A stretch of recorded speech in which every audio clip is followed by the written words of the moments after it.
एक समय की बात है। एक हरे भरे जंगल में टुनी नाम की एक छोटी सी चिड़िया रहती थी। टुनी अपनी चतुराई और समझदारी के लिए पूरे जंगल में प्रसिद्ध थी। उसकी आवाज मीठी थी और उसकी उड़ान बहुत तेज। वह पेड़ों पर घोंसला बनाकर रहती थी और अपने बच्चों की देखभाल करती थी। एक दिन जब टुनी अपने घोंसले में बैठी थी, उसने नीचे से कुछ हलचल सुनी। उसने देखा कि एक खतरनाक सांप उसके घोंसले की तरफ बढ़ रहा है। वह सांप भूखा था और टूनी के बच्चों को खाने के इरादे से आ रहा था। टूनी ने तुरंत अपनी चतुराई का सहारा लिया।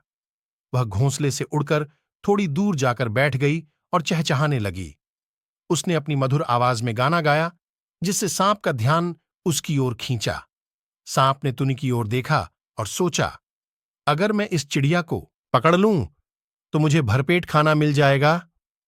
उसने घोंसले की ओर जाना छोड़कर टूनी का पीछा करना शुरू कर दिया। टूनी ने धीरे धीरे उड़ते हुए सांप को जंगल के भीतर एक गहरे गड्ढे की ओर ले जाया, जिसे केवल वही जानती थी।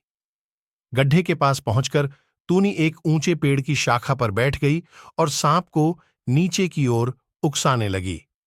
सांप ने सोचा कि टून को पकड़ने का यही मौका है और उसने गड्ढे में छलांग लगा दी। लेकिन जैसे ही उसने छलांग लगाई, वह गड्ढे में गिर गया और बाहर नहीं निकल सका।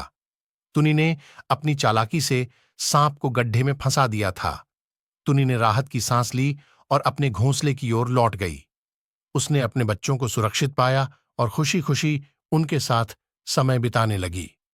टुनी की चतुराई और उसकी बुद्धिमानी ने उसके बच्चों को बचा लिया था। इस घटना के बाद जंगल के सभी जानवर टूनी की तारीफ करने लगे।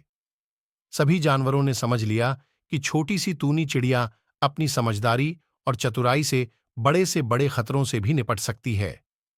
टूनी भी इस घटना के बाद और भी सावधान रहने लगी और अपने बच्चों की सुरक्षा का पूरा ध्यान रखने लगी। इस तरह टूनी चिड़िया ने अपनी बुद्धिमानी से अपने बच्चों को बचाया और जंगल के अन्य जानवरों के लिए भी एक प्रेरणा बनी।